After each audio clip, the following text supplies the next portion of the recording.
Alright, so what I've learned is that Pulisic is good.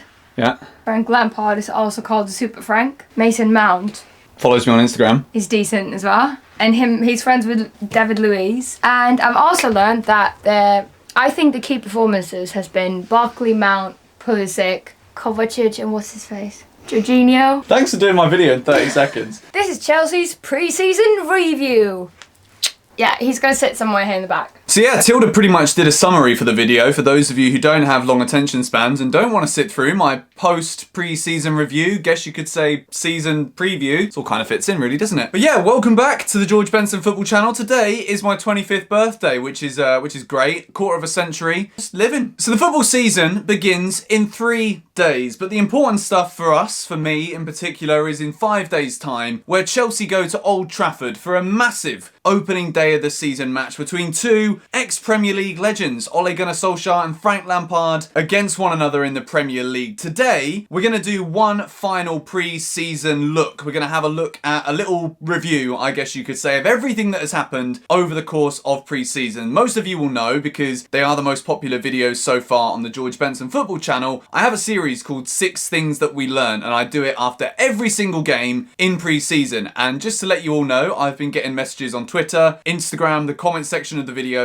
That series is 100% going to continue next season, whether it's Carabao Cup, FA Cup, Champions League or Premier League. 6 Things We Learn is going to go all the way through next season, and hopefully we get a lot more green boxes than red ones, but I'm going to try and keep it as objective as possible. What did we learn from Chelsea this pre-season? Let's do a little review, shall we? Let's start all the way back with that little trip to Ireland. First game was a 1-1 draw against Bohemians. To use one of the most cliche phrases in world football, it was a game of 2 halves. Chelsea were good in one half, not so good in the second half, and I feel as though a lot of that was to do with fitness, a lot of that was to do with it was the first pre-season game, and it also had a lot to do with selection also, but we won't go into too much detail about that now. We've already been and done all of the individual player reviews from certain matches. Then we saw something a bit different. We beat St Patrick's 4-0 in the second match in Ireland, and this was kind of the first time where everyone got really excited about something we'd actually seen on the pitch. Before the game against Bohemians, it was excitement because it was Frank's first game in charge. The St Patrick's game, we saw some good stuff on the footballing field. Chelsea win 4-0. We take a little trip back to Cobham, spend a couple of days back in Surrey, and then we fly to Japan for some real footballing tests. We play against Kawasaki Frontale, who are the Japanese J-League champions. They're halfway through their season. They've only lost 1 in, I think it was 17 matches at the time that Chelsea went to play them. Not only that, they're a good footballing side. They beat us 1-0, but they were also so much fitter than we were. We went there for the 3rd match of pre-season. Everybody was still getting to terms with the new formations, the new style, the new training regimes, and obviously how that translated to actually playing the game on the field, and we came unstuck in that one. We move into the game against Barcelona, and it was probably the best performance of pre-season. We beat Barcelona 2-1 thanks to goals from Tammy Abraham and Ross Barkley, winning the match for us late on. That was a brilliant performance, and again, if we're talking about this optimism, the hype, I feel as though it was at its absolute strongest after the win against Barcelona. Barcelona didn't have Messi. They gave debuts to Griezmann, debuts to Frankie de Jong. It was Barcelona's first pre-season game, which pretty much put them in the same situation that we were in the 1-1 draw against Bohemians. But quite frankly, I don't care about that. We beat Barcelona. I was absolutely buzzing. You guys were absolutely buzzing. And then we moved on to come back to Europe, and I took a little trip up to Reading, the Medeski Stadium. Probably the most enjoyable thing was Mason Mount's performance. That was pretty good. And then it was the social media backlash that I got from complaining about queuing in a line, which I still get tweets even to this day about that, which is fantastic. I love it. Chelsea won that match 4-3, and this is where we really started to see the real strengths of Frank Lampard's pre-season team and the evidently clear weaknesses within the side. We'll get into that a little bit later as we go through the video. It was also very clear in the game against Red Bull Salzburg, match number 6 of pre-season. We scored 5, again, attacking, very, very good. Shipped in 3 goals at the back, and some of them were pretty poor. So yet again, more questions being raised, but another victory for Chelsea nonetheless. And the final match in Germany against Borussia Mönchengladbach, just like the first match, cliche, game of 2 halves. First half, 2-0 down. Second half, 2 penalties, we come back and we get the draw. Played 7, won 4, drew 2, and lost 1. No more crappy peach tea. We've got shout out to PG Tips. If you want to sponsor the football channel, I'd flipping love it. So one thing I really want to try and do on the George Benson football channel this year is a lot of my football analysis over all of my videos on my main channel over the course of time that I've made them were based off of, I guess you could say, emotional language. It was my reactions in an emotive manner as opposed to focusing on statistics. I still want a very big element of my channel to be based off of my own personal opinions on how things work, but I also want to try and tie in a lot more stats within my videos moving through this season. We're not going to really look at stats too much today, apart from the most obvious one in football, which is goals scored. Ross Barkley coming up with 4 goals in pre-season, Mason Mount scoring 3, and then there were 2 for Pulisic, Olivier Giroud, Tammy Abraham, and a big shout out to Michy Batshuayi as well. Good stuff. Chelsea scored a lot of goals in pre-season. It's something we can become very excited about moving into next season, even if we don't even know who our first choice striker is. Goals are coming in from everywhere. So I've decided to come out with 5 players that I think were the key performers for Chelsea during this pre-season. The first one is the one we mentioned earlier, Ross Barkley, 4 goals in pre-season. He's like a man reborn, isn't he? He's got the number 8 shirt with Chelsea's best ever number 8, the Premier League's probably best ever number 8, as his manager. It feels to me like a recipe that is going to come out with a pretty tasty cake at the end of it. Ross Barkley is a man reborn. He seems re-energised, he seems confident in his body, he seems confident with his strength, he seems confident to shoot from outside the box. So many positives from Ross. He's walked in to Chelsea's first team against Manchester United this Sunday. I'm going to be doing a video where I go through my 11, how I think the match is going to pan out against United. We're going to take a look at our opposition as well.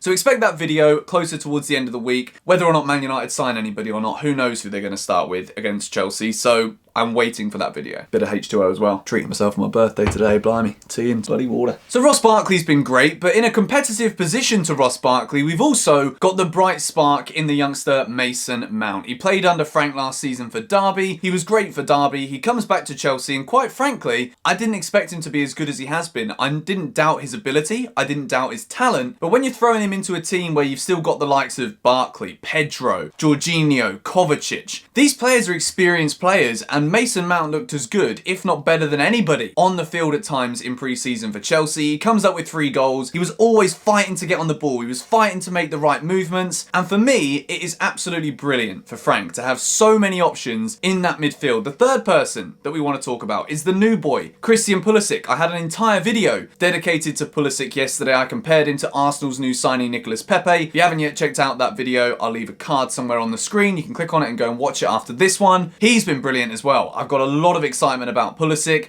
the way he runs at defenders, the way his first touch, the way he drifts away from defenders. I think he's a great young talent, and with all of the youngsters that Chelsea have got coming through, this youthful squad is something that the fans can really get behind. Pulisic's a new signing. I think he's going to have a big part to play for Chelsea next season. The final 2 players that we are going to say as key performers in Chelsea's pre-season are the 2 in the pivot. The 2 that were playing because N'Golo Kante was injured. We saw him play the final 20 minutes of pre-season, but both Jorginho and Mateo Kovacic were absolutely superb for Chelsea throughout pre-season, even in the opening matches. Kovacic, he looks another player who's reborn. The confidence that these midfielders must have with Frank as their manager, they're getting taught and they're learning every day on the training ground from the Premier League's best midfielder. It's amazing, and Kovacic looks brilliant. Jorginho as well, a man who I don't think I gave him enough respect last season. I'll be completely honest and admit that I think Jorginho was far better than I gave him credit for when I was watching Chelsea last season. I can really see what he brings to this side now. I intend on doing a video about Jorginho at some point during the first few weeks of the season, so stay tuned for that one. Both him and Kovacic have given Frank another selection headache, even though N'Golo Kante is the best ball-winning midfielder in the world. For me, he's got to play, and it's between either Jorginho and Kovacic right now as to who partners with him in that pivot. We like the word pivot, that's a pre-season thing. So if those were the key performers, we've also got a few things, particularly that we saw towards the end of pre-season, that clearly need to be addressed on the training ground, and then that needs to translate into improved performances on the pitch in the big games that Chelsea have got to come. United is only 5 days away, and right now, I still have no idea who the centre-back partnership is going to be to face United. We've got Rudiger to come back from injury, that is something to look forward to, and in my opinion, I'll give you a little foreshadow to the video where I go through my starting 11, the United preview that's coming out later this week, it's up to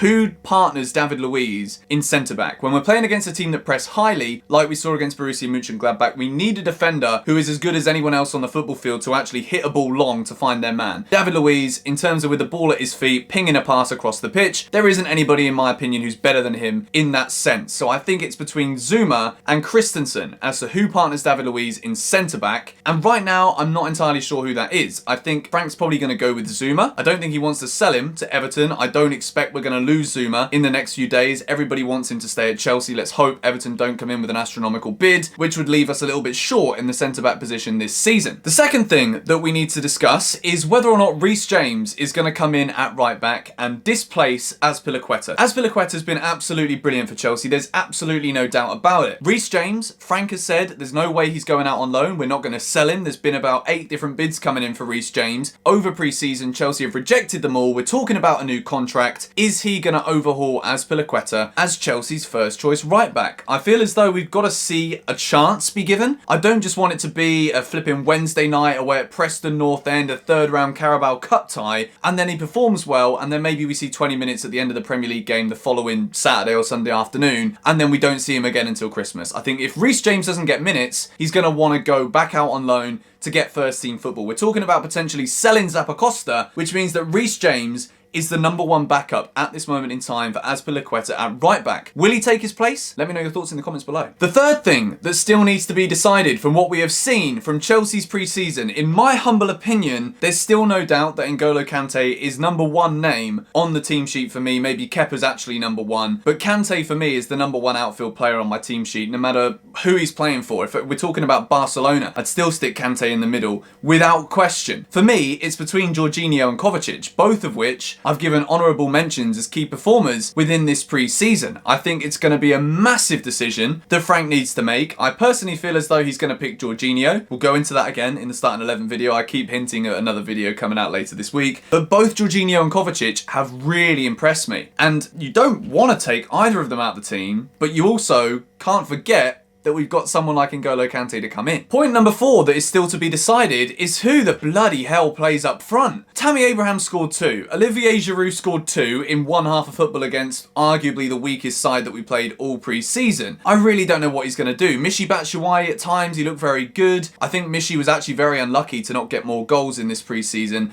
I think if he would have converted a few more of the chances that hit the crossbar or that went just wide, I think Michy would have guaranteed himself a start against United. But I don't know. I really do not know who the Chelsea striker is going to be. Tammy Abraham's been given the number 9. That is a vote of confidence in itself. Who starts against United? I still haven't made up my mind. Let me know your thoughts in the comments down below. And the final thing that I think is a massive decision still to be made is who plays in the number 10 role. Ross Barkley and Mason Mount have been the 2 standout performers from me in an attacking sense this pre-season. Ross, I think, has done enough to get the starting place due to that experience, and I think the fact he's showing some brilliant strength on the ball. Chelsea need that in a midfield that is a little bit lightweight, you could say. So I think Ross has done enough, but Mason has also couldn't have done any more in order to stake a claim for his own starting place in the same position. Do we see Mason Mount start on the left? Does he play instead of Barkley in that number 10 role? I think Frank is still thinking about it. So yeah, that was Chelsea's pre-season. We've gone over all 7 matches. If you want to go back and watch any of the 6 things we learnt videos from any of the individual matches that we've mentioned in Chelsea's pre-season, be sure to do so. It's an entire playlist on the channel. If you've got an hour or so, just stick it on in the background and have a little listen, although you get to miss out on the little cut zoom edits and all that stuff, so maybe watch it in the background as something as well if you want to recap. 5 days away until Chelsea kick off their campaign against Manchester United. We've got Liverpool Norwich to look forward to on Friday as well. The Premier League is back and I am absolutely flipping buzzing. If you're not already subscribed to the George Benson Football channel, be sure to do so. Premier League predictions still to come this week. We've got Tilda building her first ever fantasy team, which could be a little bit of banter, a little collab with the old GF, and then we've also got a couple of other Chelsea Man United based videos to come out before that game on Sunday. I'm off to a festival this weekend. I'm going to Boardmasters. Maybe I'll see some of you guys there. So I've got some videos to make to cover every single day over the course of the weekend, and yeah, I'm going to be watching the United game whether flipping Razorlight are playing or not. So yeah, thank you guys for watching. Leave a like if you enjoyed, and as it is my birthday, if you're not yet subscribed to the George Benson Football channel, maybe do so. I'll catch you in the next one. Bye bye.